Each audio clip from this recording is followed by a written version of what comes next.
All right, everyone, we've got a big matchup today. We're going to be talking Bluehost versus Hostinger. The Titans. Yeah, It really it's is. a big decision for a lot of people getting started online. Oh, absolutely. And these are two of the biggest names in the game. So we're going to try to unpack this a little bit, see what each one has to offer, who they're good for and who they're not so good for. Yeah, because they both have very different strengths. Right. So I think this will be a really helpful comparison. Yeah. So let's start with the basics. I guess just to set the stage. We've got Bluehost. They're kind of the big name, the old guard, if you will. They've been around forever. Yeah, they're like the old standby. Right. And they're known for being, pretty beginner friendly, very, kind of a one size fits all type of solution. Yeah, they're definitely known for their ease of use, particularly for beginners. And they're officially recommended by WordPress, which is a big deal. Huge. Right. That's like the gold standard. So that's a big point in their favor. Yeah. And then you've got Hostinger, who, the past few years, they've kind of come out of nowhere, it seems like. They've made a name for themselves. Right. And they're known for being like super fast Blazing fast. and super cheap. Like ridiculously cheap. So, right there, you can kind of see how there are two very different approaches to the same problem. For sure. And they both target different types of customers. Right. And so that's kind of what we want to dig into. Are you a Bluehost person or are you a Hostinger person? Exactly. Or maybe neither. Or maybe neither. There are other options out there too. That's true. There are plenty of other options, but these are two of the biggest. So we're going to focus on these today. And so yeah, let's I guess jump into the first big category, which is always a big one for web hosting, which is performance, Speed. reliability, uptime, all that good stuff. The things that matter. Yeah, because what's the point of having a website if nobody can see it, or if it takes 5 minutes to load? People are impatient these days. Speed is key, and so both of these companies, they talk a big game when it comes to performance. Oh, for sure. They both say they're the fastest. Right. But let's break it down a little bit and see, what's actually going on behind the scenes. Yeah. So Bluehost, they brag about having, near perfect uptime, They do like 99.98%. which is, Almost unheard of. yeah, it's pretty much as good as it gets. I mean, Yeah. you're never going to find a hosting company that has 100% uptime. Because something always happens. Right. There's always going to be some downtime, even if it's just for, a few minutes here and there. Maintenance updates.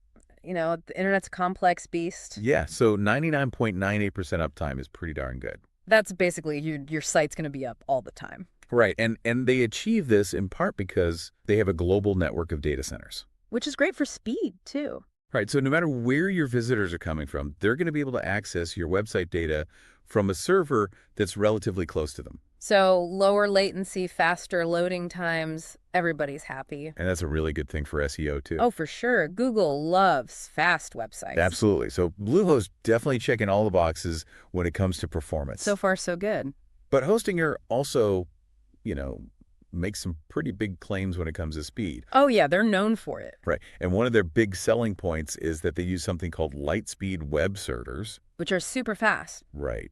And they're optimized for efficiency, so your website's going to load even faster. Like lightning. Like lightning, exactly. And they also have a global network of data centers so that latency is low no matter where your visitors are. So it sounds like they're both pretty evenly matched in that regard. In terms of speed, yeah, it's going to be hard to tell the difference. Right. And Hostinger, they also guarantee 99.9% uptime. Which is still excellent. Yeah, I mean, realistically, is there a big difference between 99.9 and 99.98? Not really in the real world. That's like a few minutes a year. Right. So in terms of like day-to-day operations, you're probably not going to notice the difference. So yeah, it seems like they're both pretty solid when it comes to performance. It's a tie. It's a tie so far. So far. All right. So let's move on to another big one, which is pricing. Everybody's favorite topic. Yeah, because at the end of the day, we've got to pay for this stuff. Gotta keep the lights on. Right. And so this is where things start to get a little bit more interesting because Bluehost and Hostinger, they take very different approaches when it comes to pricing. Yeah, their target audiences are very different. Right. So Hostinger, they're known for being like the budget kings. The cheapest you can find, pretty much. Yeah, like you can get a shared hosting plan with them for like $1 something a month. It's crazy. It's wild, right? Like you can barely buy a cup of coffee for that much. And you get a whole website. It's amazing. So if you're on a super tight budget, Hostinger is definitely very tempting. Oh, for sure. You can't beat those prices. Right, but Bluehost, they're not exactly expensive. They're competitive. Right, their shared hosting plans, they start at like $2 something a month. which is still pretty reasonable. Yeah, it's still affordable. Right. So, it's not like they're breaking the bank, but there is a difference. There is, and the difference is in the details. Right. So that's what we're going to get into next. We're going to unpack those pricing plans a little bit more. And see what you actually get for your money. You can basically get hosting for the price of a cup of coffee. It's crazy. And Bluehost, they're not super expensive, but they're not dirt cheap either. They're more in the middle ground. Right. They're kind of like the Toyota Camry of web hosting. Reliable, but not flashy. Exactly. So let's dig into these pricing plans a little bit more because, as we all know, the devil is in the details. Oh, always. So when you see a hosting plan that's like $1 a month, you got to ask yourself, okay, what am I actually getting for that? Because there are always limitations. There are, especially at that price point. Right. So with Hostinger, those super cheap plans, they're usually limited in terms of storage space and bandwidth. Which is fine if you have a small website. Right. If you just have like a little blog or something. The landing page. Yeah, you're probably not going to need a ton of storage space or bandwidth. But if you're planning on having a big website with lots of images and videos, or if you're expecting a lot of traffic, then you're going to need to upgrade to a more expensive plan. Right. And so that's something to keep in mind. You might be tempted by that super low price, but you might end up having to upgrade sooner than you think. And it might end up costing you more in the long run. Right. So it's always good to kind of think ahead and, project out what your needs might be down the road. Plan for the future. Exactly. And with Bluehost, Yeah. Their pricing is a little bit more straightforward. It's more transparent. Right. They don't really have those like super low introductory prices that then jump up later. They're more consistent. Right. Their prices are pretty much what you see is what you get. Which can be good for budgeting. Right. You're not going to get hit with any surprises down the road. Exactly. So that's something to consider. If you're the kind of person who likes to know exactly what you're going to be paying every month, Bluehost might be a better option for you. It's predictable. Exactly. But, Hostingers, even their more expensive plans, they're still pretty competitive. They're still very affordable. Right. So, yeah, it's really just a matter of, weighing your options and figuring out what's most important to you. Price versus features. Exactly. All right, so let's move on to another big category, which is user experience. How easy is it to use? Right, because nobody wants to be messing around with a complicated interface. Nobody has time for that. Exactly. We want something that's simple, intuitive, and easy to use. Especially if you're a beginner. Right, and so this is where Bluehost really shines, I think. They're known for their ease of use. Right, they use a customized version of cPanel, which is kind of like the industry standard control panel. It's what most people are used to. Right, so if you've ever used web hosting before, you're probably already familiar with the cPanel. It's pretty intuitive. Yeah, and Bluehost, they've made a few tweaks to it to make it even more user-friendly. They've streamlined it. Right, so it's really easy to find what you're looking for. And they have great documentation, too. All right, so if you do get stuck, there's plenty of help available. Lots of tutorials and FAQs. And they also have that famous one-click WordPress installation. Which is a lifesaver for beginners. Yeah, if you're starting a WordPress website, Bluehost makes it so easy.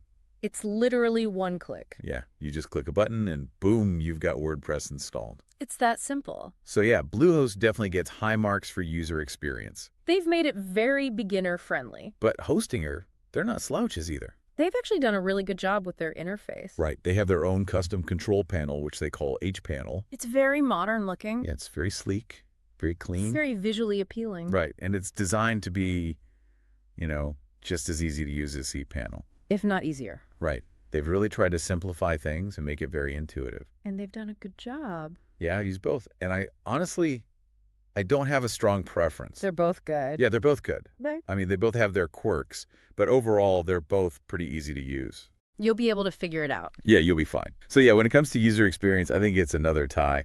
That's a close one. Yeah, they're both very good. All right, so let's move on to another important category, which is customer support.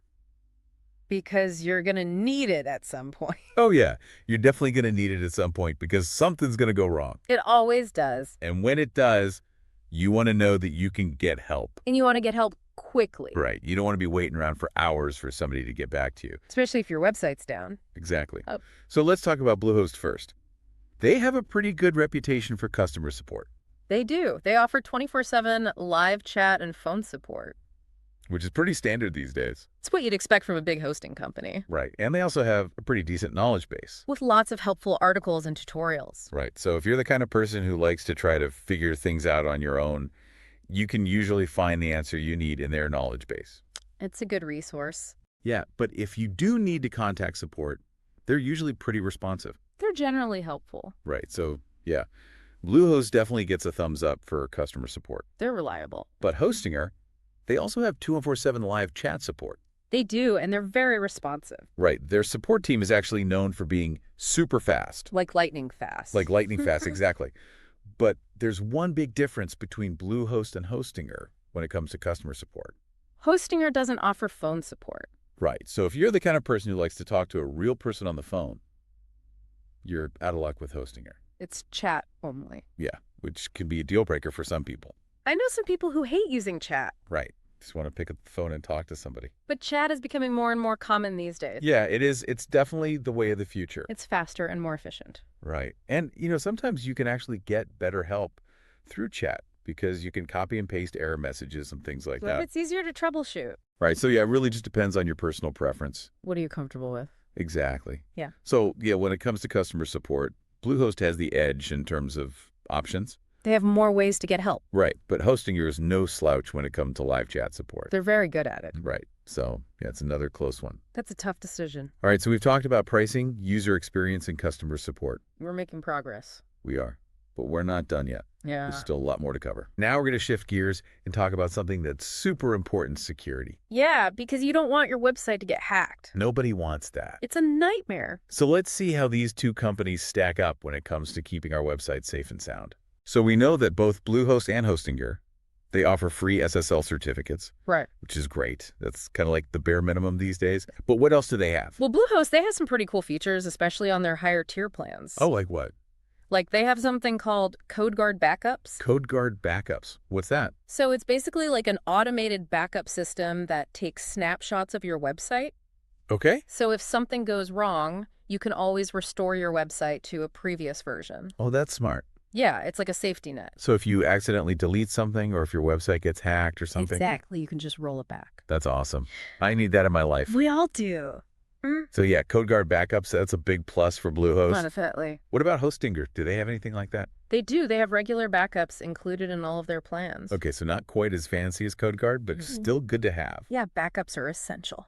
And what about malware protection? Those nasty little bugs that can infect your website and cause all sorts of problems. Right. So Bluehost, they have SiteLock, which is a malware scanning and removal tool. Okay. And it's pretty effective. So it's like an antivirus for your website. And Hostinger. Hostinger, they use something called BitNinja. BitNinja, I love that name. It's a pretty cool tool. It's basically a web application firewall that protects your website from all sorts of attacks. Oh, wow. So it's like a bodyguard for your website. So it sounds like both companies take security pretty seriously. They do. It's a top priority for both of them. Which is good to know because security is not something you want to mess around with. Nope.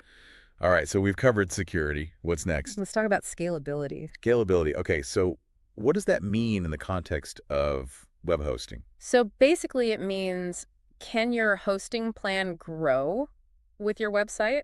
Sure. As your website gets more popular and gets more traffic, you're going to need more resources. More storage space, more bandwidth, all that good stuff. Exactly. And so you want a hosting company that can accommodate that growth. Right. You don't want to have to switch hosting companies just because your website is getting more successful. Exactly. That's a pain.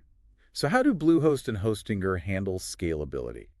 Well, Bluehost, they have a pretty clear path for growth. They offer shared hosting, VPS hosting, and dedicated hosting. So you can start small and then upgrade as needed. It's good to know. What about Hostinger? Hostinger, they also offer VPS hosting and cloud hosting.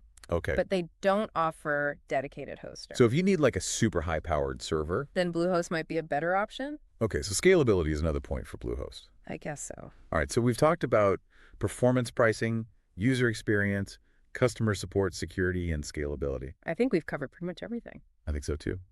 So it's time for the final verdict. The moment of truth. Who wins, Bluehost or Hostinger? Well, it's tough to say because they're both really good. I know it's like trying to choose between two delicious desserts. Exactly. If we had to pick a winner, I think we'd have to go with... It depends. It depends on your needs. Exactly. So if you're a beginner who just wants something that's easy to use and reliable... then Bluehost is a great option. Yeah, they're kind of like the safe choice. The old reliable. Exactly. But if you're on a tight budget and you really prioritize speed... then Hostinger is a great choice. Yeah, They're the speed demons. For sure. So it really just comes down to what's most important to you. You got to weigh the pros and cons. Right, and figure out which company is the best fit for your specific needs. Yeah, exactly. Well, there you have it, folks. Bluehost versus Hostinger. It's a close call, but ultimately the choice is yours. Choose wisely. And be sure to check out the links in the description for exclusive deals on both Bluehost and Hostinger. We'll catch you next time.